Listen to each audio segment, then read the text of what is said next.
ಓಂ ಗಂಗನಪತಯೇ ನಮಃ. ಜೈ ಶ್ರೀಕೃಷ್ಣ. ಓಂ ದುಂ ದುರ್ಗಾಯೇ ನಮಃ.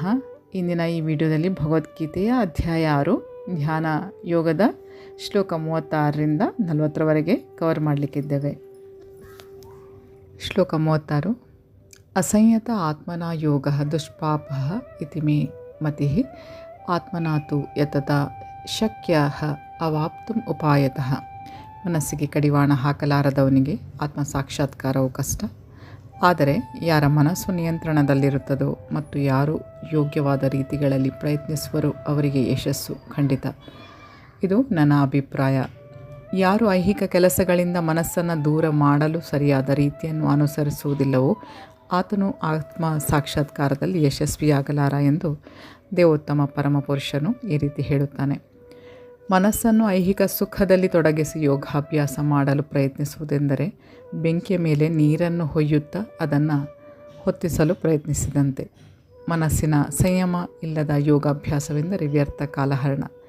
ಯೋಗದ ಇಂತಹ ಹೊರತೋರಿಕೆಯು ಪ್ರಾಪಂಚಿಕವಾಗಿ ಲಾಭದಾಯಕವಾಗಿರಬಹುದು, ಆದರೆ ಆತ್ಮ ಸಾಕ್ಷಾತ್ಕಾರದ ಮಟ್ಟಿಗೆ ಅದು ನಿಷ್ಪ್ರಯೋಜಕ. ಆದ್ದರಿಂದ ಭಗವಂತನ ಆಧ್ಯಾತ್ಮಿಕ ಪ್ರೀತಿಪೂರ್ವಕ ಸೇವೆಯಲ್ಲಿ ಮನಸ್ಸನ್ನು ನಿರಂತರವಾಗಿ ತೊಡಗಿಸಿ ಅದನ್ನು ನಿಯಂತ್ರಿಸಬೇಕು. ಕೃಷ್ಣ ಪ್ರಜ್ಞೆಯಲ್ಲಿ ತೊಡಗದಿರುವಂತಹ ಮನುಷ್ಯನು ಮನಸ್ಸನ್ನು ಒಂದೇ ಸಮನೆ ಹತೋಟಿಯಲ್ಲಿ ಇಡಲಾರ. ಕೃಷ್ಣ ಪ್ರಜ್ಞೆ ಇರುವ ಮನುಷ್ಯನು ವಿಶೇಷ ಪ್ರಯತ್ನ ಇಲ್ಲದೆ ಯೋಗಾಭ್ಯಾಸದ ಪ್ರಯೋಜನವನ್ನು ಪಡೆದುಕೊಳ್ಳುತ್ತಾನೆ. ಆದರೆ ಕೃಷ್ಣ ಪ್ರಜ್ಞೆ ಇಲ್ಲದೆ ಯೋಗಾಭ್ಯಾಸಿಯೂ ಯಶಸ್ವಿಯಾಗಲಾರ. ಶ್ಲೋಕ 37. ಅರ್ಜುನ ವಾಚ. ಅಯತಿ ಶ್ರದ್ಧೆಯ ಉಪೇತಃ ಯೋಗಾತ್ ಚಲಿತ ಮಾನಸಃ ಅಪ್ರಾಪ್ಯ ಯೋಗ ಸಂಸಿದ್ಧಿಂ ಕಾಂ ಗತಿಂ ಕೃಷ್ಣ ಗಚ್ಚತಿ.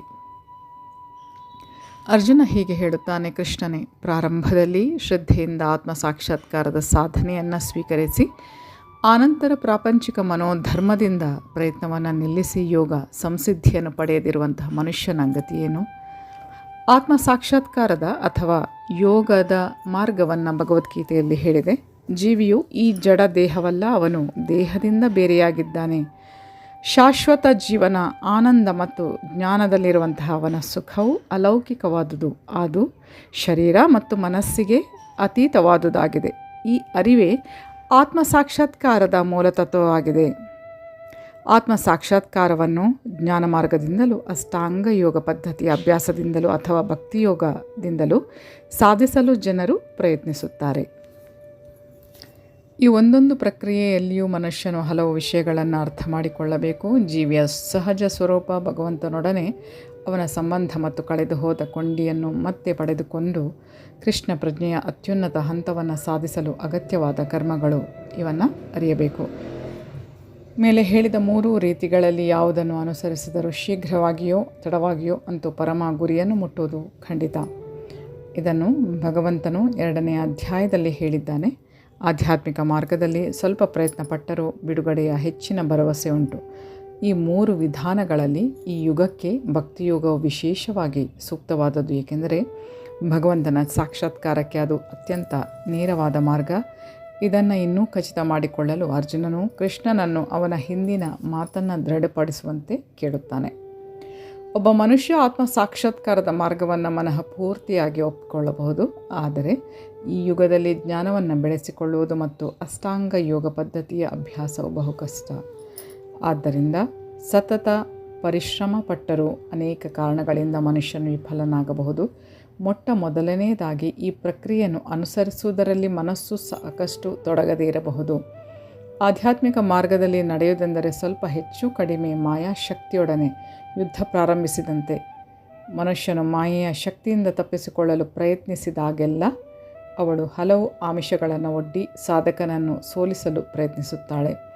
ಐಹಿಕ ಶಕ್ತಿಯ ಗುಣಗಳಿಂದ ಬದ್ಧವಾದ ಆತ್ಮವು ಆಗಲೇ ಆಧ್ಯಾತ್ಮಿಕ ಶಿಸ್ತುಗಳನ್ನು ಆಚರಿಸುವಾಗಲೂ ಮತ್ತೆ ಆಕರ್ಷಣೆಗೆ ಒಳಗಾಗುವ ಸಾಧ್ಯತೆ ಇದ್ದೇ ಇದೆ. ಇದನ್ನು ಯೋಗಾಚಲಿತ ಮಾನಸಃ ಎಂದು ಕರೆಯುತ್ತಾರೆ. ಹೀಗೆಂದರೆ ಆಧ್ಯಾತ್ಮಿಕ ಮಾರ್ಗದಿಂದ ದೂರವಾಗುವುದು. ಆತ್ಮ ಸಾಕ್ಷಾತ್ಕಾರದ ಮಾರ್ಗದಿಂದ ಬೇರೆಯಾದರೆ ಪರಿಣಾಮವೇನು ಎಂದು ತಿಳಿಯಲು ಅರ್ಜುನನು ಕುತೂಹಲಿಯಾಗಿದ್ದಾನೆ. ಕಶ್ಚಿತ್ ನ ಉಭಯ ವಿಭ್ರಷ್ಟಃ ಚಿನ್ನಾಭ್ರಂ ಇವ ನಶ್ಯತಿ ಅಪ್ರತಿಷ್ಠಃ ಮಹಾಬಾಹೋ ವಿಮೂಢ ಬ್ರಹ್ಮಣಃ ಪಥಿ ಮಹಾಭಾವವಾದ ಕೃಷ್ಣನೇ ಆಧ್ಯಾತ್ಮಿಕ ಪಥದಿಂದ ದಿಗ್ಭ್ರಮೆಗೊಂಡು ದೂರನಾದವನು ಆಧ್ಯಾತ್ಮಿಕ ಯಶಸ್ಸು ಮತ್ತು ಐಹಿಕ ಯಶಸ್ಸು ಎರಡರಿಂದಲೂ ಭ್ರಷ್ಟನಾಗಿ ಯಾವ ಲೋಕದಲ್ಲಿಯೂ ಸ್ಥಳ ಇಲ್ಲದೆ ತುಂಡಾದ ಮೋಡದಂತೆ ನಾಶವಾಗುವುದಿಲ್ಲವೇ? ಪ್ರಗತಿಗೆ ಎರಡು ಮಾರ್ಗಗಳುಂಟು. ಪ್ರಾಪಂಚಿಕವಾದಿಗಳಿಗೆ ಆಧ್ಯಾತ್ಮಿಕದಲ್ಲಿ ಆಸಕ್ತಿ ಇಲ್ಲ. ಆರ್ಥಿಕ ಬೆಳವಣಿಗೆಯ ಮೂಲಕ ಪ್ರಾಪಂಚಿಕ ಪ್ರಗತಿ ಅಥವಾ ಸೂಕ್ತವಾದ ಕೆಲಸದಿಂದ ಉನ್ನತ ಗ್ರಹಗಳಿಗೆ ಏರುವುದು, ಇವುಗಳಲ್ಲಿ ಅವರಿಗೆ ಆಸಕ್ತಿ. ಆದರೆ ಯೋಗ ಮಾರ್ಗವನ್ನು ಒಪ್ಪಿಕೊಂಡವನು ಎಲ್ಲ ಐಹಿಕ ಚಟುವಟಿಕೆಗಳನ್ನು ನಿಲ್ಲಿಸಬೇಕು ಮತ್ತು ಸುಖ ಎಂದು ಕರೆಯಲ್ಪಡುವ ಸುಖದ ಎಲ್ಲ ರೂಪಗಳನ್ನು ತ್ಯಾಗ ಮಾಡಬೇಕು. ಉತ್ಕಾಂಕ್ಷಿ ಇರುವಂತಹ ಆಧ್ಯಾತ್ಮಿಕವಾದಿಯು ವಿಫಲನಾದರೆ ಎರಡು ರೀತಿಗಳಲ್ಲೂ ಸೋಲುತ್ತಾನೆ ಎನ್ನುವುದು ಸ್ಪಷ್ಟ. ಇದನ್ನೇ ಬೇರೆ ರೀತಿಯಲ್ಲಿ ಹೇಳುವುದಾದರೆ, ಆತನಿಗೆ ಐಹಿಕ ಸುಖದ ಸವಿಯೂ ಇಲ್ಲ, ಆಧ್ಯಾತ್ಮಿಕ ಯಶಸ್ಸಿನ ಸವಿಯೂ ಇಲ್ಲ. ಆತನಿಗೆ ಒಂದು ಸ್ಥಾನವೇ ಇಲ್ಲ. ಆತನು ತುಂಡಾದ ಮೋಡದಂತೆ. ಒಮ್ಮೊಮ್ಮೆ ಆಕಾಶದಲ್ಲಿ ಒಂದು ಮೋಡವು ಒಂದು ಸಣ್ಣ ಮೋಡವನ್ನು ಬಿಟ್ಟು ದೊಡ್ಡ ಮೋಡವನ್ನು ಸೇರಿಕೊಳ್ಳುತ್ತದೆ. ಆದರೆ ಅದು ದೊಡ್ಡ ಮೋಡವನ್ನು ಸೇರಲಾರದೆ ಹೋದರೆ ಗಾಳಿಯು ಅದನ್ನು ಹೊಡೆದುಕೊಂಡು ಹೋಗುತ್ತದೆ ಮತ್ತು ಅದು ವಿಶಾಲವಾದ ಆಕಾಶದಲ್ಲಿ ಅಸ್ತಿತ್ವವೇ ಇಲ್ಲದಂತೆ ಆಗುತ್ತದೆ. ಬ್ರಹ್ಮಣಃ ಪತಿ ಎನ್ನುವುದರ ಅರ್ಥ ಇದು. ಭಗವಂತನು ಬ್ರಹ್ಮನಾಗಿ ಪರಮಾತ್ಮನಾಗಿ ಭಗವಾನಾಗಿ ಪ್ರಕಟವಾಗುತ್ತಾನೆ. ಮನುಷ್ಯನು ತನ್ನದು ಆಧ್ಯಾತ್ಮಿಕ ಸತ್ವ, ತಾನು ಭಗವಂತನ ವಿಭಿನ್ನಾಂಶ ಎಂಬ ದಿವ್ಯ ಜ್ಞಾನವನ್ನು ತಂದುಕೊಳ್ಳಬೇಕು. ಶ್ರೀಕೃಷ್ಣನು ಅತ್ಯುನ್ನತ ಪರಮ ಸತ್ಯದ ಸಂಪೂರ್ಣ ಅಭಿವ್ಯಕ್ತಿ. ಆದ್ದರಿಂದ ಪರಮಪುರುಷನಿಗೆ ಶರಣಾಗತನಾದವನು ಯಶಸ್ವಿಯಾದ ಯೋಗಿ. ಬ್ರಹ್ಮನ್ ಮತ್ತು ಪರಮಾತ್ಮನ ಸಾಕ್ಷಾತ್ಕಾರದಿಂದ ಬದುಕಿನ ಈ ಗುರಿಯನ್ನು ತಲುಪಲು ಅಧಿಕ ಸಂಖ್ಯೆಯ ಜನ್ಮಗಳನ್ನು ಎತ್ತಬೇಕಾಗುತ್ತದೆ. ಬಹುನಾಂ ಜನ್ಮನಾಮಂತೆ. ಆದ್ದರಿಂದ ಆಧ್ಯಾತ್ಮಿಕ ಸಾಕ್ಷಾತ್ಕಾರಕ್ಕೆ ಅತ್ಯುನ್ನತ ಮಾರ್ಗವೆಂದರೆ ನೇರವಾದ ಭಕ್ತಿಯೋಗ ಅಥವಾ ಕೃಷ್ಣ ಪ್ರಜ್ಞೆ. ಶ್ಲೋಕ 39.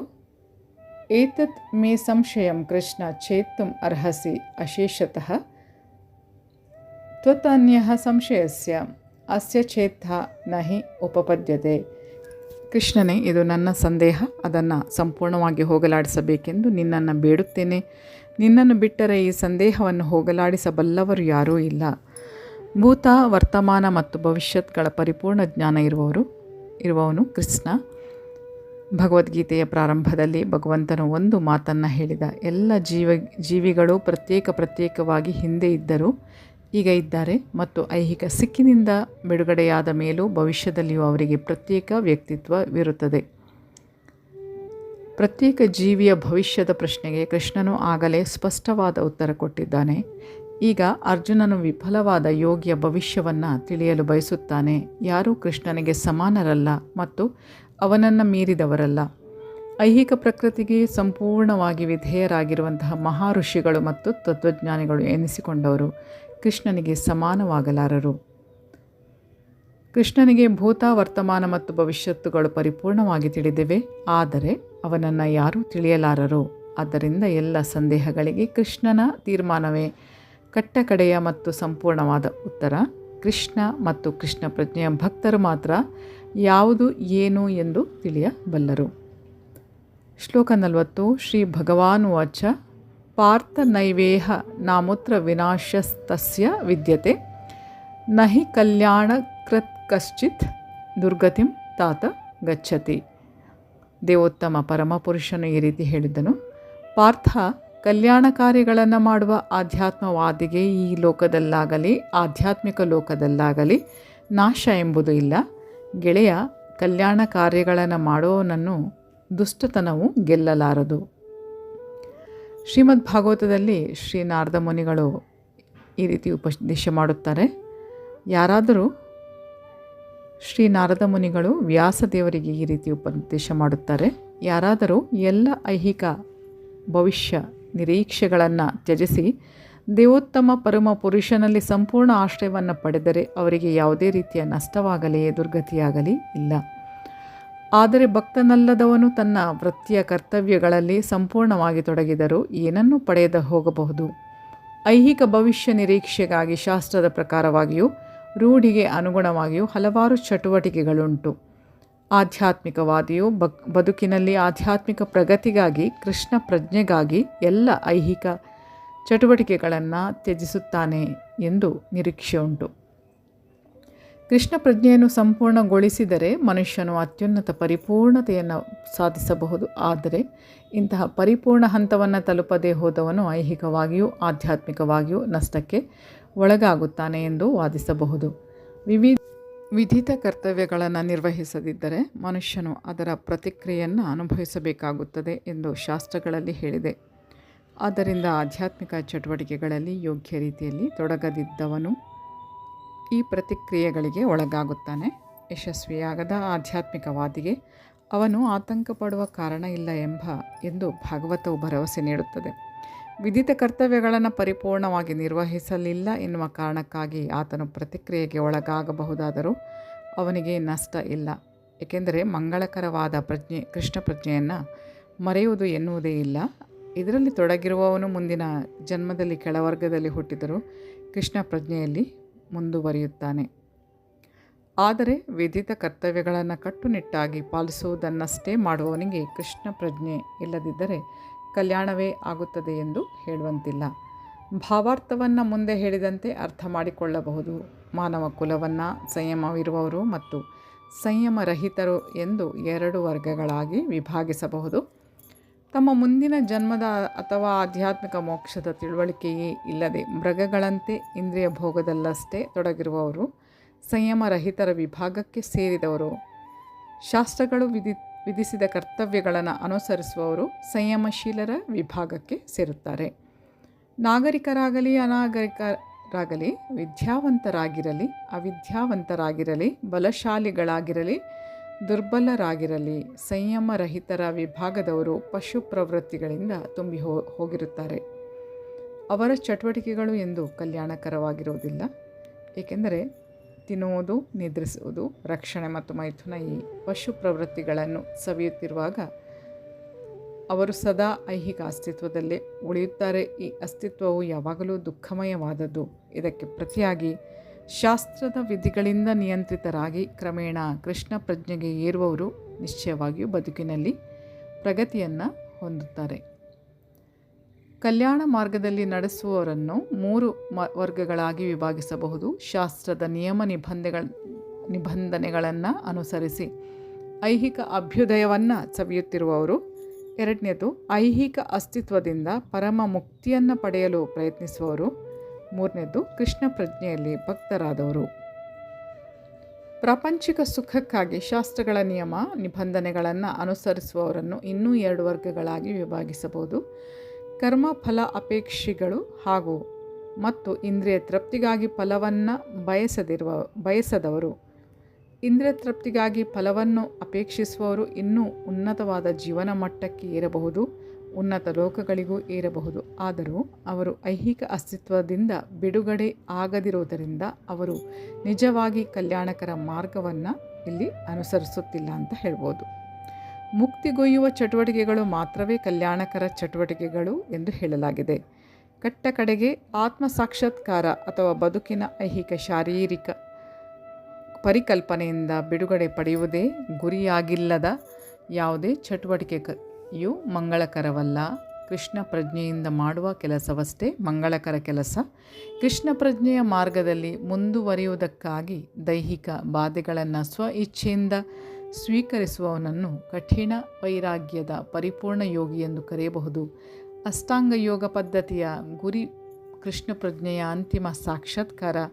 ಇಂತಹ ಅಭ್ಯಾಸವು ಸಹ ಮಂಗಳಕರವಾದದ್ದು ಮತ್ತು ಈ ವಿಷಯದಲ್ಲಿ ತನ್ನಿಂದಾದಷ್ಟು ಪ್ರಯತ್ನಿಸುವವನು ತನಗೆ ದುರ್ಗತಿಯಾಗುವುದೆಂದು ಹೆದರಬೇಕಾಗಿಲ್ಲ. ಮೈ ಡಿಯರ್ ಫ್ರೆಂಡ್ಸ್, ಈ ವಿಡಿಯೋವನ್ನು ಮುಕ್ತಾಯಗೊಳಿಸುವ ಮೊದಲು ಈ ವಿಡಿಯೋವನ್ನು ಮಾಡಲಿಕ್ಕೆ ಸಹಕರಿಸಿದ ಹಾಗೂ ಪ್ರತ್ಯಕ್ಷವಾಗಿ ಪರೋಕ್ಷವಾಗಿ ನನಗೆ ಸಿಕ್ಕಿದಂತಹ ವಿಚಾರಗಳು, ಮಾಹಿತಿಗಳು, ಸಂಸ್ಥೆಗಳು, ವ್ಯಕ್ತಿಗಳು ಪ್ರತಿಯೊಬ್ಬರಿಗೆ ಧನ್ಯವಾದವನ್ನು ಹೇಳುತ್ತಾ ಕೃತಜ್ಞತೆಯ ಭಾವನೆಯೊಂದಿಗೆ ಈ ವಿಡಿಯೋವನ್ನು ಮುಕ್ತಾಯಗೊಳಿಸ್ತಾ ಇದ್ದೇನೆ. ಇನ್ನು ಮುಂದಿನ ವಿಡಿಯೋದ ಮೂಲಕ ತಮ್ಮನ್ನು ಮತ್ತೆ ಭೇಟಿಯಾಗ್ತೇನೆ. ಮುಂದಿನ ಶ್ಲೋಕಗಳನ್ನು ಮುಂದಿನ ವಿಡಿಯೋದಲ್ಲಿ ತಮ್ಮ ಮುಂದಿಡ್ತೇನೆ. ಅಲ್ಲಿಯವರೆಗೆ ಧನ್ಯವಾದಗಳು. Please take care. Have a good day. ಜೈ ಶಿವಶಕ್ತಿ, ಜೈ ಮಾ ಕಾಳಿ, ಜೈ ಶ್ರೀಕೃಷ್ಣ. ಶ್ರೀಕೃಷ್ಣ ಅರ್ಪಣಮಸ್ತು. Thank you.